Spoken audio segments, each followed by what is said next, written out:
গভীর সমুদ্রের নিচে এ এক অন্য জগৎ। বিভিন্ন প্রজাতির কোরাল তথা সামুদ্রিক গাছগাছালির পাশাপাশি রয়েছে জানা অজানা অসংখ্য সামুদ্রিক মাছ। সেই গভীর সমুদ্রের নিচেই হেঁটে যাচ্ছেন চীনা বিজ্ঞানীরা। কোরালগুলো মেপে দেখছেন এবং বিশেষভাবে পর্যালোচনা করছেন।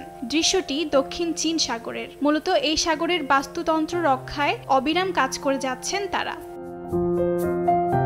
চীনা গণমাধ্যম সিজিটিএন এর বানানো 30 মিনিটের একটি প্রামাণ্য চিত্র গ্রিনিং দ্য ব্লুর কিছু অংশ প্রকাশ করা হয়েছে, যেখানে দেখা যায় কিভাবে চীনা বিজ্ঞানীরা সামুদ্রিক বাস্তুতন্ত্র রক্ষায় কাজ করে যাচ্ছেন। সমুদ্রের নিচের গাছগাছালির বড় হওয়া, উদ্ধার করা কচ্ছপকে নিজ ঘরে ফিরিয়ে দেয়া এবং কোরাল বাগান প্রস্তুত করা, এর সবই এই তথ্যচিত্রে তুলে ধরা হয়েছে। সেই সঙ্গে কিভাবে সমুদ্রের নিচের বালুচরকে সবুজ দ্বীপে পরিণত করছেন বিজ্ঞানীরা, তাও দেখানো হয়েছে।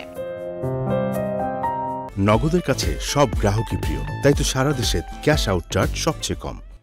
এক যুগেরও বেশি সময় ধরে দক্ষিণ চীন সাগরে কোরাল ও সামুদ্রিক প্রাণীর টেকসই ভবিষ্যৎ নিশ্চিতের পাশাপাশি সামুদ্রিক বাস্তুতন্ত্র রক্ষায় গবেষণা করে যাচ্ছেন চীনের বিজ্ঞানীরা। তাদেরই একজন ঝাং ইউয়াং। তিনি জানান, সমুদ্রের বাস্তুসংস্থান সামুদ্রিক উষ্ণায়নের কারণে হুমকির মুখে রয়েছে।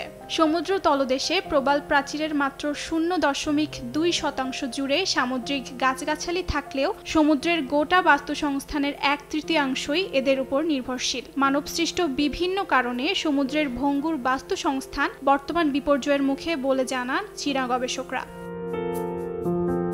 চীনের বিজ্ঞানীরা সমুদ্রের পাশাপাশি 2009 সাল থেকে গবেষণাগারে কৃত্রিমভাবে কোরাল চাষ করছেন, যা এখনও অব্যাহত আছে। ঝাং আরও জানান, চীনের একার পক্ষে গোটা সমুদ্রের জীববৈচিত্র্য রক্ষা সম্ভব নয়, তাই অন্যদেরও এগিয়ে আসার পাশাপাশি তারাও সমুদ্রপৃষ্ঠকে রক্ষার প্রচেষ্টা চালিয়ে যাবেন বলে জানান ঝাং। অর্জিতা শেহজিন, সময় সংবাদ।